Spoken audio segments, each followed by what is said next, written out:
قربانی کے فضائل و مسائل قرآن اور احادیث کی روشنی میں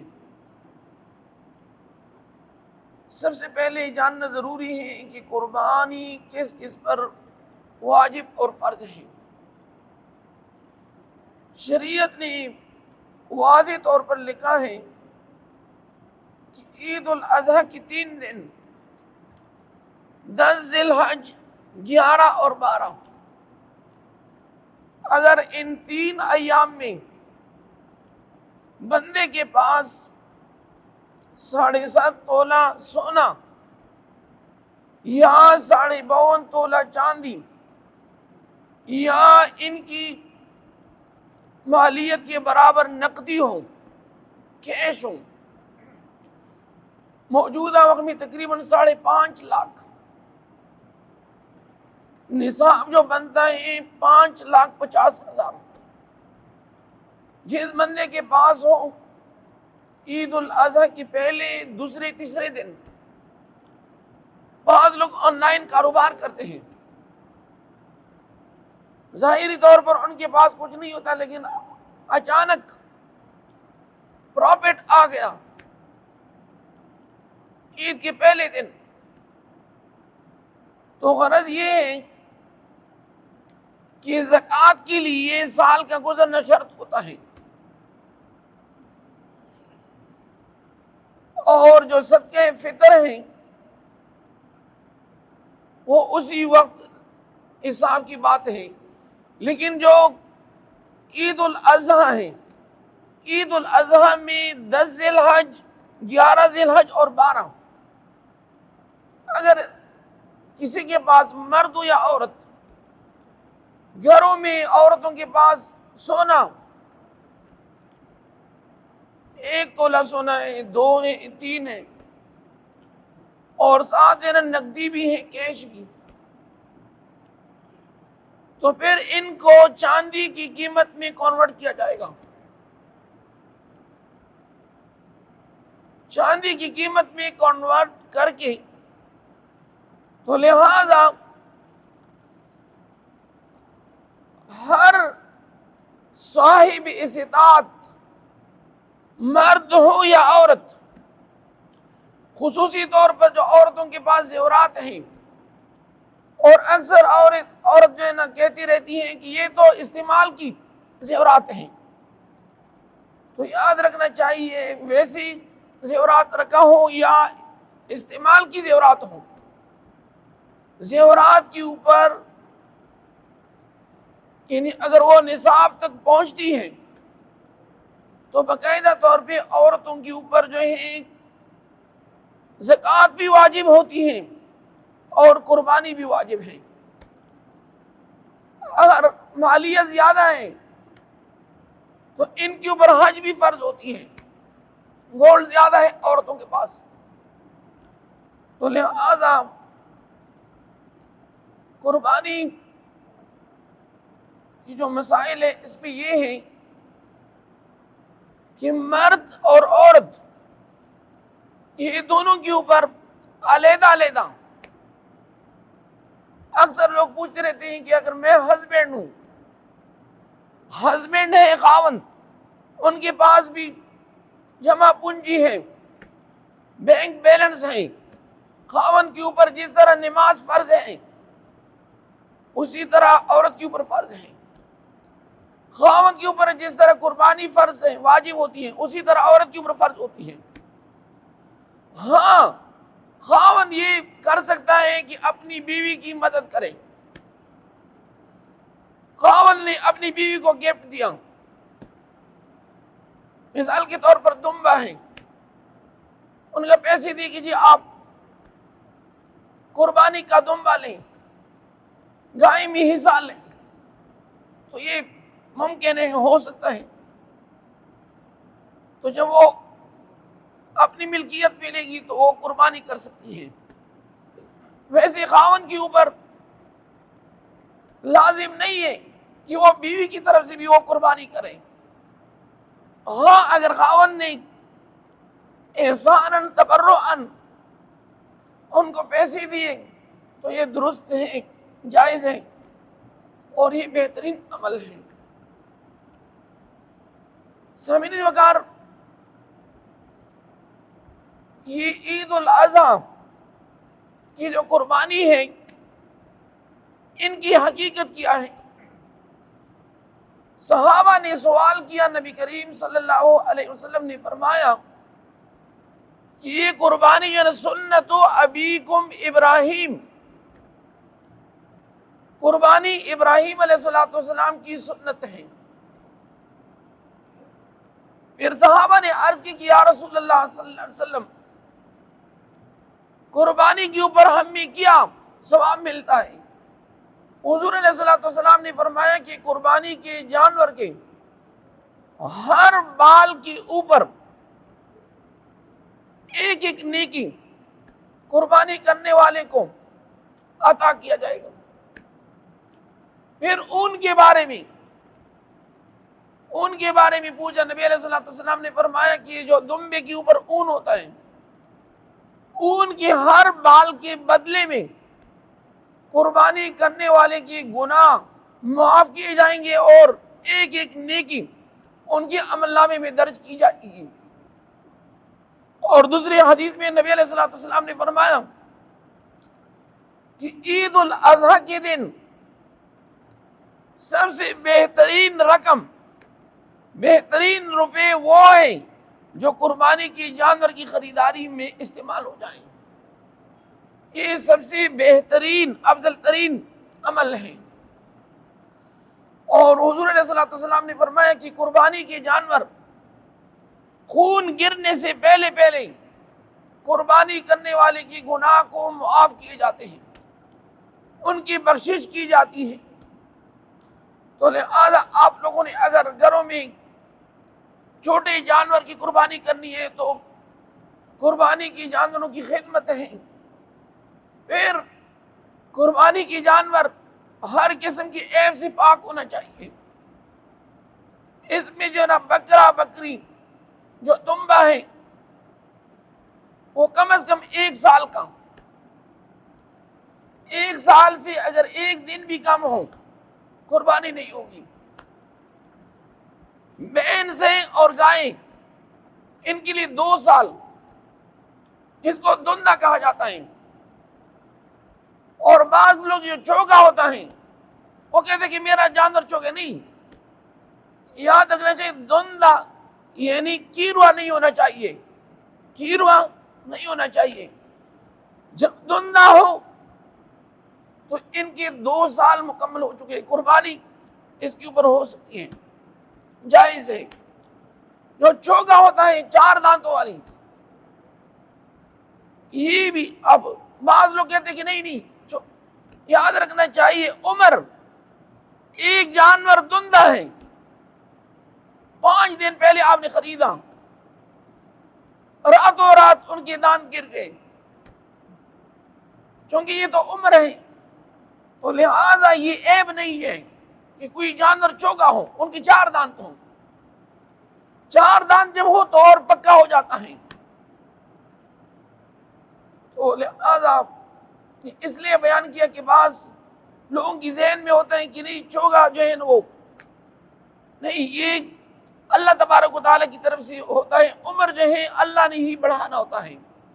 اور یہ راتوں رات ہوتے ہیں۔ جانور آپ نے دندہ خریدا ہے لیکن رات کو انہوں نے دانت گرا دیے اور چوگا ہو گیا،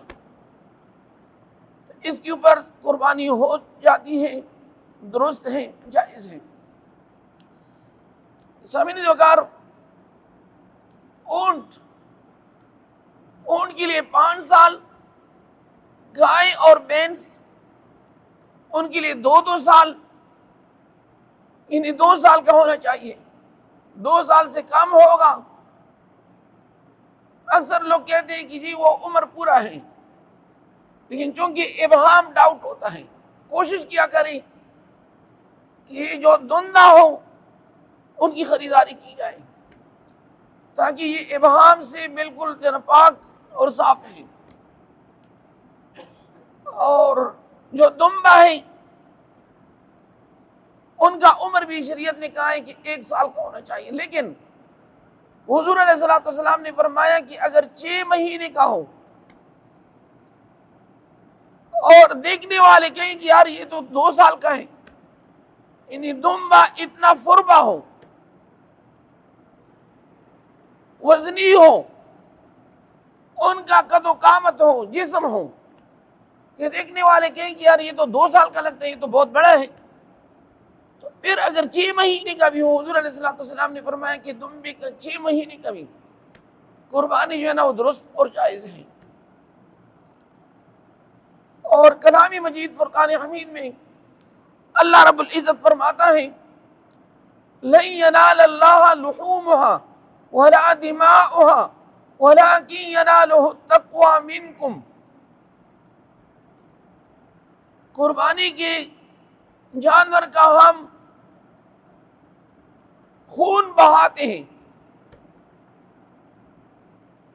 ان کے اوپر پانی بھی ہم پھینکتے ہیں، وہ بہہ جاتا ہے۔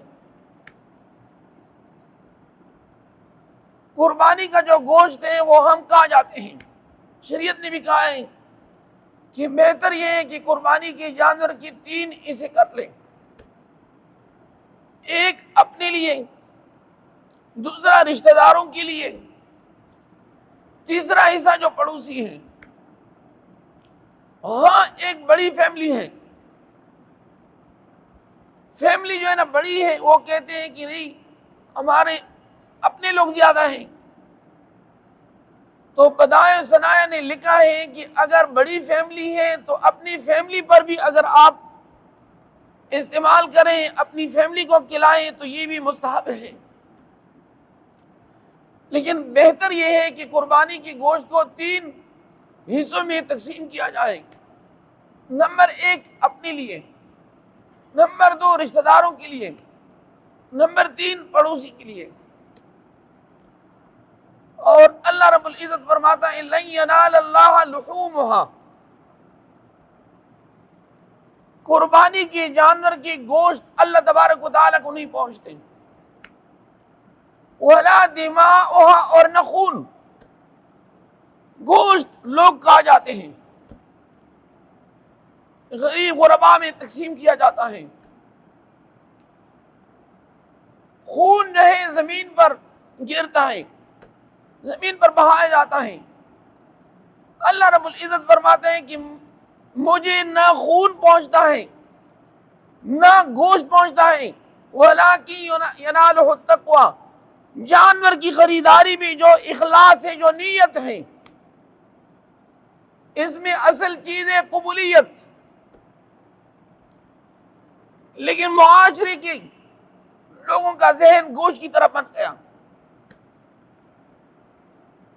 اللہ رب العزت فرماتا ہے کہ آپ کی قربانی کی جانور کا جو اخلاص ہے، نیت ہے، صداقت ہے،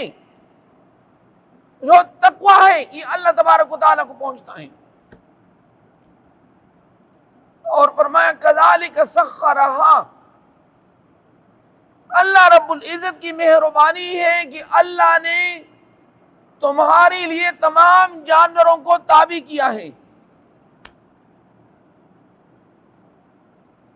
آپ کسی بھی وقت کہیں کہ میں بیل ذبح کرنا چاہتا ہوں، مارکیٹ میں جائیں، بیل خرید لیں، دمبا خرید لیں، بکری، لیکن کس لیے؟ وَلِتُكَبِّرُوا اللَّهَ عَلَى مَا هَدَاكُمْ، بیل کے اوپر، گائے کے اوپر، دمبی کے اوپر اللہ کی بڑائی بیان کرنا، اللہ کی بڑائی کیا ہے۔ اور سنت طریقہ یہ ہے کہ جب بھی قربانی کا ارادہ کریں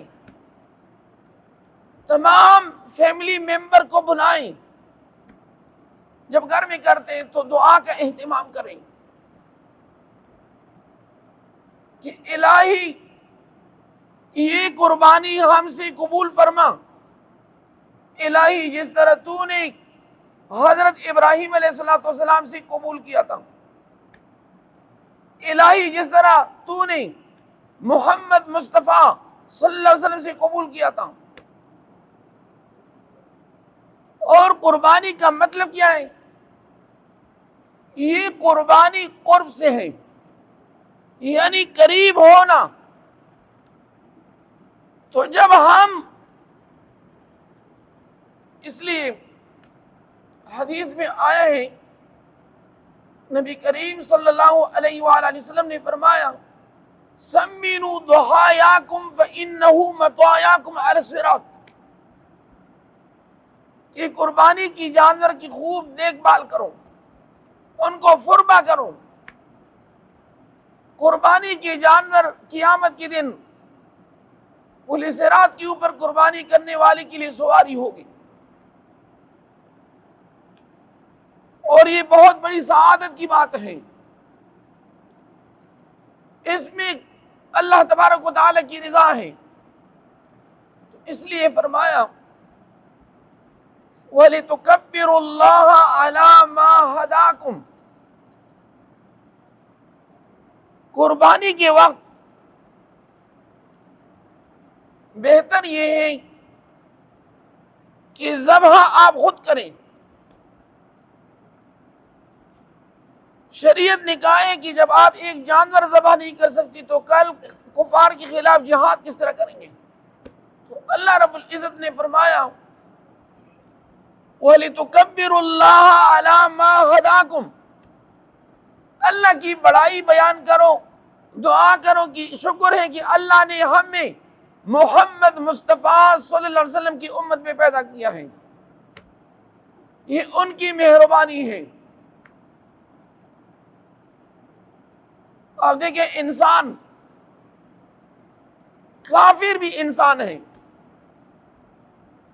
لیکن اللہ نے انہیں ایمان کی دولت سے مالا مال نہیں کیا ہے۔ دل کے اندر ایمان کا جو مرکز اور جو محور ہے وہ دل ہے، تو اس لیے فرمایا وَلِتُكَبِّرُوا اللَّهَ عَلَى مَا هَدَاكُمْ، اللہ تبارک و تعالیٰ کی بڑائی بیان کریں کہ اللہ نے ہمیں ہدایت دی ہے، اللہ نے ہمیں ایمان کی مال سے مالا مال فرمایا ہے، ایمان کی دولت سے مالا مال فرمایا ہے، ہمیں نبی آخر زمان محمد مصطفیٰ صلی اللہ علیہ وسلم کی امت میں پیدا کیا ہے۔ وَلَعَلَّكُمْ تَشْكُرُونَ، اور اللہ کا شکر ادا کریں۔ اس لیے فَلَمَّا بَلَغَ مَعَهُ السَّعْيَ، کہ جب اسماعیل علیہ السلام چلنے پھرنے کے قابل ہو گئیں تو ابراہیم علیہ السلام نے فرمایا یا بنی انی اریٰ فی المنام انی اذبحک فانظر ماذا تریٰ، اے اسماعیل علیہ السلام میں خواب دیکھ رہا ہوں کہ میں تجھے خواب کی حالت میں ذبح کر رہا ہوں، تو اب آپ مشورہ کریں، انی اذبحک فانظر ماذا تریٰ۔ اسماعیل علیہ السلام نے بغیر سوچ اور تعامل کے فرمایا یا ابت افعل ما تؤمر ستجدنی ان شاء اللہ من الصابرین۔ اسماعیل علیہ السلام نے فرمایا کہ اے بابا جان ابراہیم علیہ السلام، اگر اللہ کا حکم ہے تو میں ذبح کے لیے تیار ہوں، تکبیر پڑھیں اور میری گردن کو کاٹ لیں اللہ کی رضا کی خاطر۔ لیکن اللہ کی شان کو دیکھ لیں، جس وقت ابراہیم علیہ السلام نے ذبح کرنے کا ارادہ کیا تو اللہ رب العزت کو یہ منظور تھا، جنتی مینڈے کو اللہ تبارک و تعالی نے بھیجا اور اسماعیل علیہ السلام کی جگہ وہ ذبح ہو گیا۔ اگر اسماعیل علیہ السلام ذبح ہوتے تو اب ہر سال لوگ اپنے فرزندان کی قربانی دیتے ہیں، لیکن اللہ کی مہربانی کو دیکھ لیں، ان کی رحم کو دیکھ لیں، کرم کو دیکھ لیں، اللہ رب العزت نے انسان کی اور خصوصی طور پر اہل توحید کا لاج رکھا، اسماعیل علیہ السلام کی قربانی کو دمبے کی قربانی میں تبدیل کرایا۔ اب لوگ جو ہیں جانور ذبح کریں گے، لیکن اجر و ثواب جو ہے اسماعیل علیہ السلام کی قربانی کے برابر ہوگی۔ یہ بہت بڑی سعادت کی بات ہے۔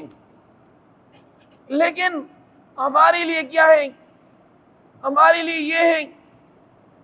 کہ ہم پنجگانہ نماز کی پابندی کریں، والدین کا ادب و احترام کریں،